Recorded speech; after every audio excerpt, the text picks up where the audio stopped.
it's almost like every pagan, occult, satanic practice and religion that we have can all be traced back to Babylon.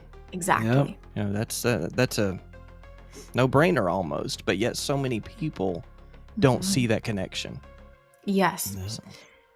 And I'll just point people back very quickly to when Nimrod was killed by his uncle Shem. He was honored by God for doing that, but all the followers of this new Baal worship went underground, and they began to create like caverns, and they were on in groves and in hidden places.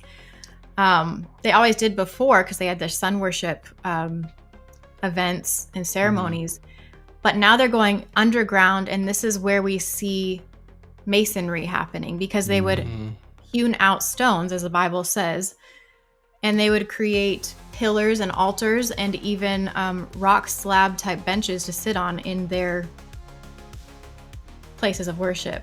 Right.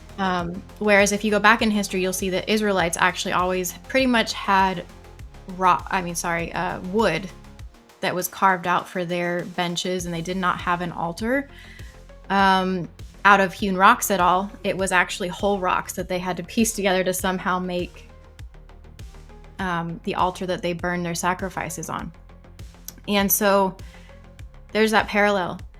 But as you said, we really would have everything culminate that's terrible in the world, from all the secret societies, the Illuminati, the government. I actually think that the government planned to kind of set up the one world government and Washington, D.C., and kind of this idea, not that was particularly in their minds, but to actually overtake the world that way was already a plan. I agree. I'm trying to find my note on it real quick since you mentioned the Illuminati. A lot of people hear that and they think Beyonce or Jay-Z or, the puppets that are having their strings pulled. And they don't realize that historically, the Illuminati absolutely existed. That's not what the little fact check under the video said, though. Right, yeah, no, the fact check got it wrong. Well, it's mixed in with my entertainment industry, which is ran and controlled by what many people would call the Illuminati. But I'm trying to find my historical information, the year it was formed, who formed it, all of that good stuff. If you guys know it, feel free to share it quicker than I can find it here. I don't, but if I can add just one last thing. Sure.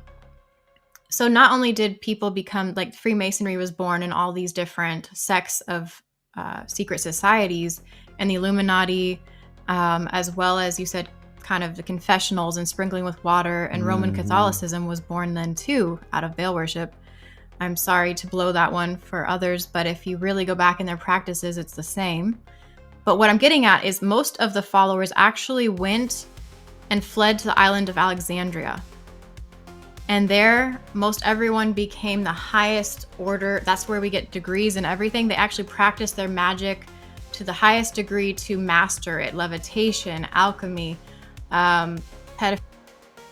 conjuring up demons through doing that, everything. They became masters of their arts. Yes. And they wrote about it at the Library of Alexandria. And it was said to have burned down. But during that time, if we really think about it, they resurfaced. All these people came out of hiding from the island of Alexandria and went to Rome, where they infiltrated Rome and all of Caesar's empire. Yes, Rome again. Right. And so it really hasn't changed. If you really connect the dots, they seized the moment, and throughout history, they've been ruling this whole time. Yeah, absolutely. Which makes it difficult to break the veil of illusion that is in people's lives and keeps them blind to what's actually going on around them. If you know what to look for, we kind of touched on it earlier, if you know what to look for and once you're awake to it, the occult is literally in every aspect of life, everywhere you look. There's some kind of sign, there's some kind of symbol, there's some kind of hidden lyric in what seems to be a cute little pop song, but there's always something referencing back to the occult.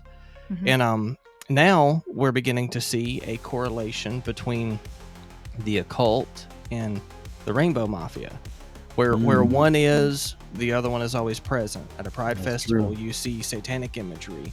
At a satanic get-together, you see pride imagery. And I want to say you did a phenomenal job with the whole androgyny thing. Oh yeah. So I'm gonna let you plug that for just a second, while I try to get this light to stop blinking over here. Because guys, if you're not subscribed to Candid Truth already, do it now and check out the androgyny video that was done. It's phenomenal. That's probably the video that is keeping us from being monetized. Yeah. So Very go blow possible. that thing up. But I've caught on to that, and it's that even that's like a touchy subject for people for some reason. But I've said that movement, I don't know what we call it, the alphabet people. I don't know what we can say and what we can't say, but that movement of pride is a satanic movement. It's not just, love is love, and no, it's satanic. And you'll notice whenever there's a pride parade, you'll see mocking of Christ. I've seen Jesus on the cross or wearing a rainbow robe or something. They're always mocking Christ. And Satan is glamorized. They'll wear horns and dance around, or they'll have a banner that says Satan loves you, or they'll have pentagrams and witches. And all of this goes hand in hand. Paganism, Satanism, and the alphabet people. And it goes vice versa. When you have witch parades or pagan fest and all that, you see tons of rainbow flags everywhere.